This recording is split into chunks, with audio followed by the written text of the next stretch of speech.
First of all, I want to say good afternoon to you all. Thank you all for coming out. Want to acknowledge the DA and Fulton County Sheriff. We're here today to speak on the arrest of Jeffrey Williams that in collaboration with Fulton County DA's office and the Fulton County Sheriff on yesterday. This collaboration is representative of the partnership with the Atlanta Police Department and the DA's office on our aggressiveness in going after gang members. The mayor as well as the DA gave a interview on last week expressing their concerns about what we were seeing in our city and how we would go after any offender. And at the direction of the DA taking the lead on us yesterday, making sure that we were able to get one of our top offenders off of the street.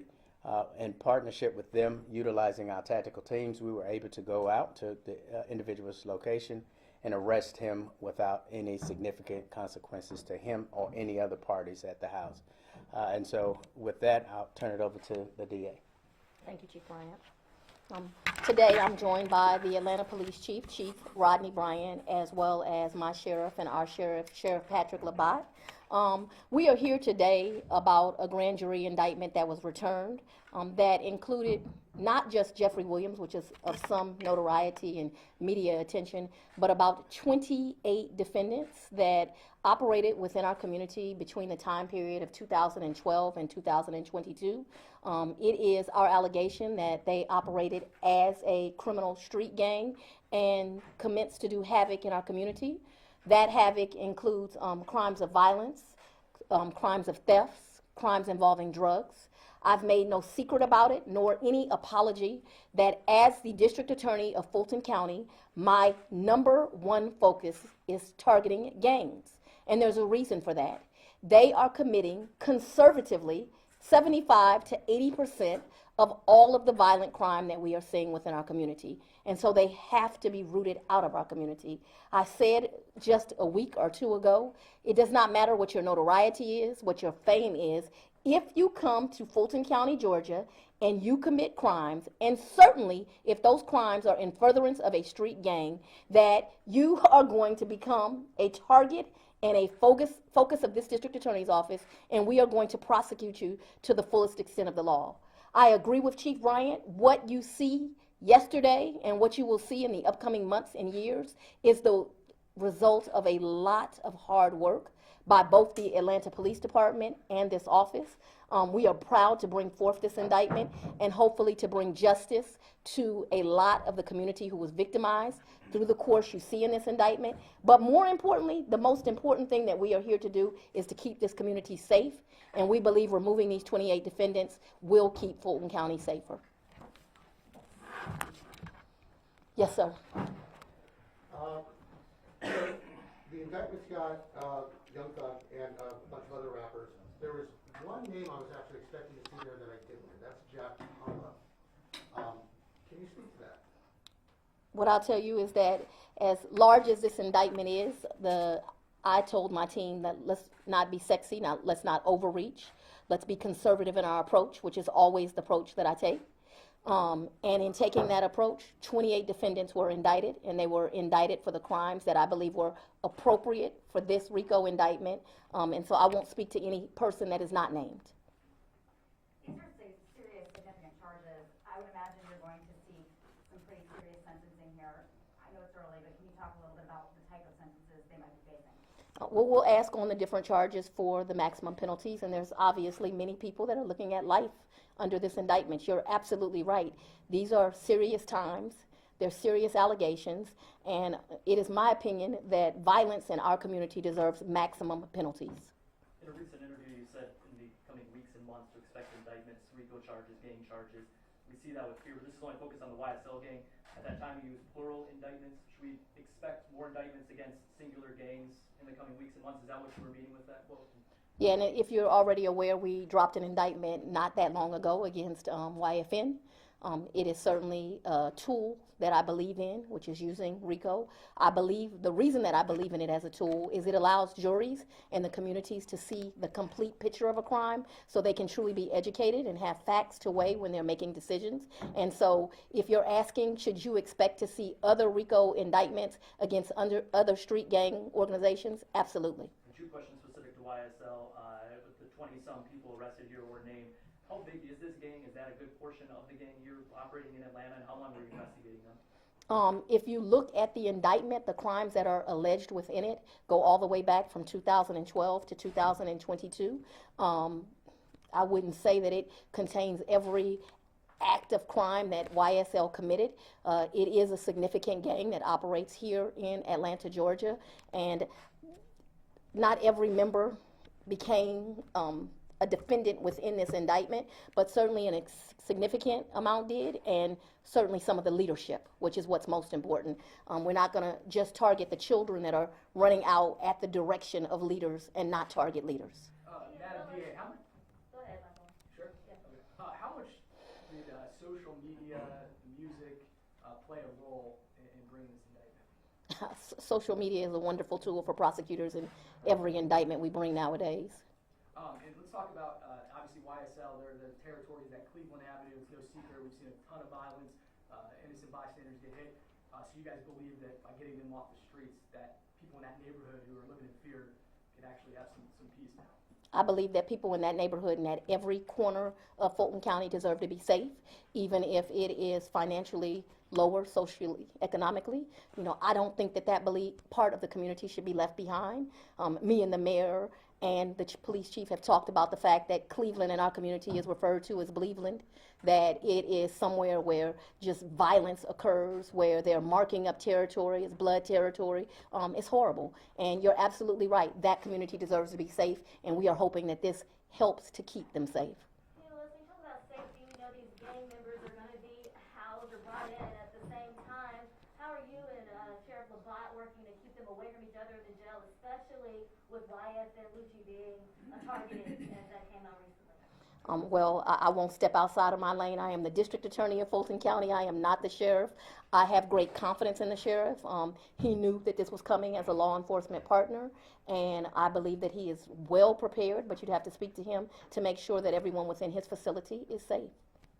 This indictment names a few, it's not just social media posts, but songs that have been released by youngthug and others, where it goes through the lyrics, evidence supporting the RICO conspiracy. And I'd like you to just speak to the First Amendment issues that obviously raises. This issue's been ruled on by the courts. I knew that question was coming. I believe in the First Amendment. It's one of our most precious rights. However, the First Amendment does not protect people from prosecutors using it as evidence if it is such. In this case, we put it as overt and predicate acts within the RICO count because we believe that's exactly what it is. Let's allow Sheriff Labatt to answer those questions. I have one more from Ms. Willis. What's the last time you prosecuted a RICO case? Was that the APS case? This office? No, since I've been here as the district attorney, I think we've indicted probably 4 or 5 RICOs at this point. So it's a tool I use. First of all, good afternoon. I believe both Madam DA and Chief Bryant are really raising the level of consciousness in what we're doing within Fulton County, and certainly they deserve our appreciation.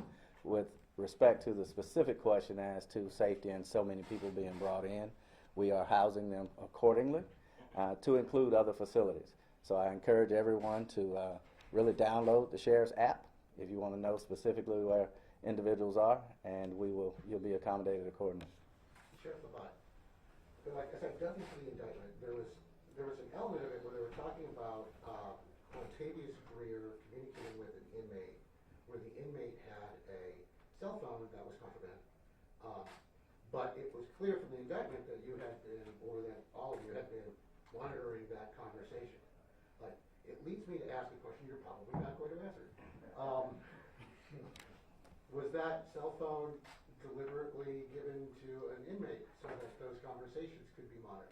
So I did have an opportunity to read your editorial that you posted in the Buckhead blog or whatever it was from that perspective. And so you're right, I'm not going to answer that. So, appreciate it. We'll leave that to Madam DA. Can you tell us of the 28 who were indicted, how many have been arrested, how many are large, how many are already in custody? You know, and I do not have that exact number. I can tell you approximately 10 were already in custody. I believe as of last night, we had arrested at least 3 as of last night. I expect to see more arrests today and in the upcoming weeks, but I'm realistic. It's probably going to take the next 2 weeks to get everyone in custody. You know where, there's been some discrepancies about where GUNNA is, maybe this is better for the sheriff, where he's being, is he in custody?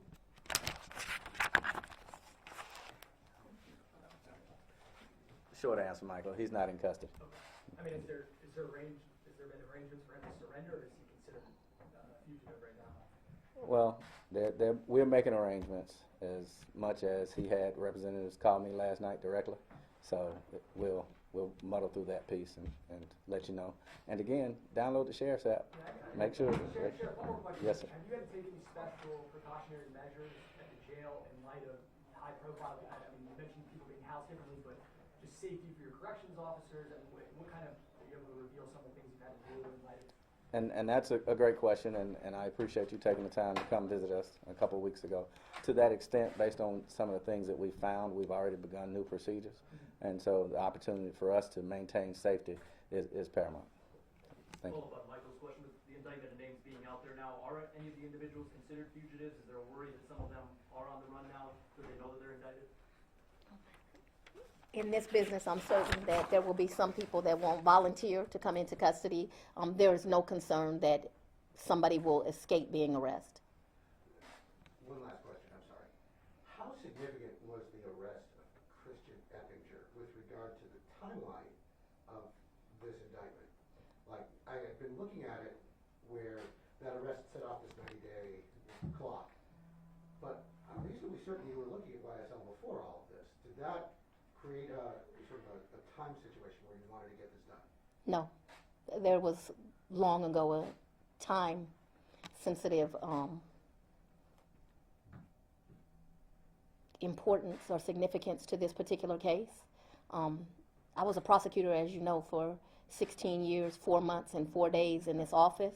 The murder of Donovan Thomas in 2015 created violence like Atlanta has never seen.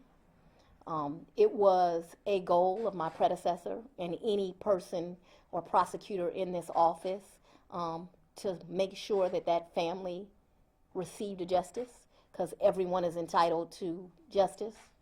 It was a commitment I made from the first day I walked into this office. Very shortly after me becoming the DA, I sat down with Mr. Thomas's mother and I made her a promise that her son was as valuable as any other person within our community, and that I would put resources on this case, and that I would do everything I could to make sure that her son had justice. And yesterday was a proud day for me.